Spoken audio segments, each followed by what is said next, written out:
Que Akadosh Baruch Hu protège, vous donne la santé, la joie, la prospérité, Keneratson.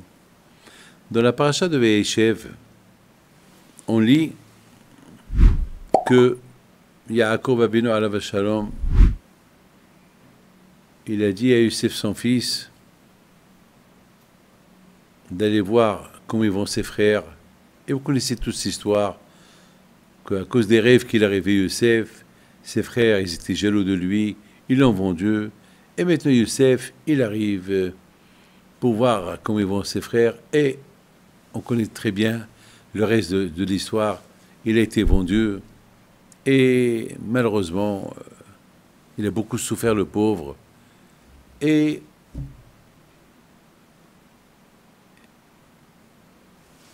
la fin de Youssef, il est devenu un roi. Eh oui. Et tous les rêves qu'il a rêvés, ils se sont réalisés. Tous les rêves qu'il a rêvés. Il a rêvé que ses frères, ils étaient en train de se prosterner devant lui. Et voilà, maintenant, il y avait la famine. Et Yaakov, il a dit à ses enfants, allez-y voir. Allez-y en Égypte, achetez-nous quelque chose à manger. Et c'était qui? Le responsable du manger, de toute la farine qu'il y avait en Égypte, c'était Youssef. Et alors Youssef, il les a vus. Il les a convoqués chez lui. Ils se sont prosternés devant lui. Et il s'est rappelé des rêves. Mes amis, Youssef Hatzadik alav shalom, avant la famine, il y avait les 7 ans de l'abondance. Et pendant ces 7 ans de l'abondance, il a eu 2 garçons, Ephraïm et Ménaché. Alors vous savez que Ephraïm, c'est le symbole de la Torah, se multiplie. Il faut se multiplier. C'est comme Poro Orbo. Vous savez, dans la religion juive, il ne faut pas se contenter et stagner. Il faut toujours avancer et continuer et répéter et répéter et répéter. Vivre avec la Torah. On ne peut pas stagner. On ne peut pas stagner. Il faut vivre la Torah. C'est ça Youssef Hatzadik. Youssef s'est ajouté. Youssef Hatzadik, il était seul en Égypte, dans un pays qui étaient tous des idolâtres, la débauche, toutes les femmes voulaient de lui, et lui tout seul. Il a combattu son Yetzirah pour rester attaché à Dieu. Et grâce à Dieu, lorsqu'il est devenu roi, il s'est marié miraculeusement avec sa nièce, Osnat, qui était la fille de Dina, sa sœur.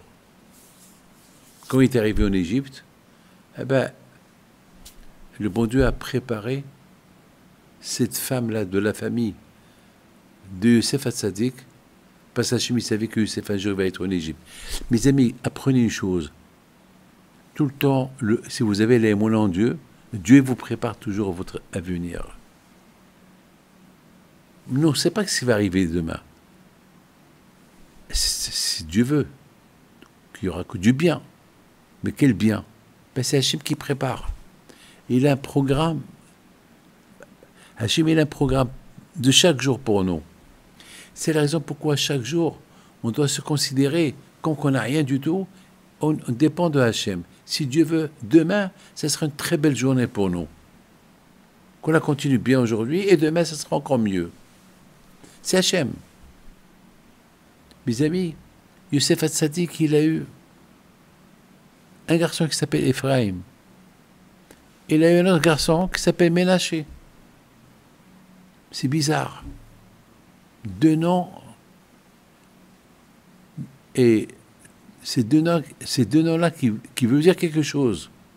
Alors, Ephraïm, comme on a expliqué, que Youssef Hatzadik alav shalom, il remercie Hachem que même en Égypte, il n'a pas oublié Hachem, il a tout fait, il a fait comme son père, même son père lorsqu'il était à Haran, pendant 34 ans, qui était loin de son père, il était toujours un bon juif, lui aussi, il était en Égypte, il restait un bon juif.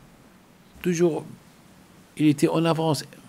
Ménaché, c'est les mêmes lettres de Neshama, l'âme. Ça veut dire quoi? Youssef Hatzadik qui dit, bon Hachem, Ephraim, qui veut dire j'ai progressé dans la Torah, et je ne me suis pas arrêté, et j'ai gardé ma Neshama, j'ai gardé mon âme. Et c'est ça la fête de Hanouka. La fête de Hanouka, c'est la fête de l'âme, et c'est la fête de la Neshama. On les met ensemble. Et c'est ça l'histoire de Youssef Hatzadik et la fête de Hanouka, qui nous rappelle que Youssef Hatzadik, même lorsqu'il était tout seul, en Égypte, loin de ses parents, loin de tout le monde, Youssef Hatzadik, il est resté tzaddik. Il a gardé sa neshama, il a gardé son corps qui reste toujours pur. Et c'est ça Hanouka. Hanouka, les Grecs, ils ont voulu qu'on maintienne que le corps sans la neshama, sans l'âme. Mais la réponse, elle est, un corps sans l'âme, ça ne va pas. Il faut Ephraim et il faut Ménaché, les deux. Il faut le corps et l'âme. Et c'est ça la guerre entre les Hashmonaïm et les Ivanim. La guerre entre le mal et le bien. La guerre entre l'obscurité et la lumière. Que le Yitzhara, il veut séparer la lumière de l'obscurité. Et nous, c'est qu'on travaille à nous de les mettre ensemble et de rendre le mal bien. Comme je viens de vous expliquer, mes amis, que cette fête de Hanouka, toujours, elle tombe. Toujours cette fête de Hanouka, elle tombe aux environs de la paracha de Ve'eshel, l'histoire de Youssef Hatzadik et ses frères. Vous imaginez Youssef Hatzadik, il est resté juif, attaché à Dieu, même en Égypte, tout seul. Il n'y avait pas son père, il n'y avait pas sa mère, il n'y avait pas ses frères, personne. Il a maintenu, et en plus, il a mis au monde des enfants tzadikim, Ephraim et Ménaché. Et Ephraim et Ménaché, comme je viens de vous expliquer, c'est le symbole de quoi? C'est le symbole de progresser, continuer dans la Torah. Ephraim, c'est le symbole de continuer, du verbe pro, se multiplier dans la Torah, dans les mitzvot. Il ne faut pas stagner. Pourquoi tout ça? Pour protéger Ménaché. Ménaché, c'est les lettres de Neshama, l'âme. Comment voulez-vous que cette âme elle soit protégée dans un corps qui est sale? Impossible. Mais lorsque le corps il est propre, et que le corps il veut étudier la Torah, et que le corps il fait mitzvot, alors l'âme, elle va l'aider. L'âme, elle reste pure. Malheureusement, à l'époque des Grecs, les Grecs, ils ont voulu séparer le corps de l'âme.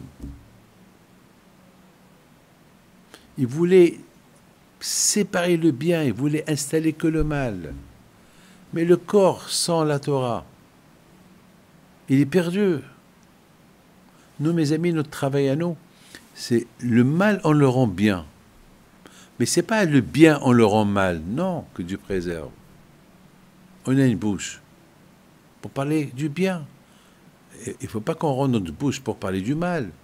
Le bon Dieu ne nous a pas créé les yeux pour faire du mal avec les yeux, pour faire du bien. Les Grecs, ils ont voulu rendre tout ce qui est mal, que c'est le mal. On vit avec le mal. On vit. On fait ce qu'on veut. Tu es là, fais ce que tu veux, mange ce que tu veux, dis ce que tu veux, habille-toi comme tu veux, pense comme tu veux. Mais non, on ne peut pas. On ne peut pas.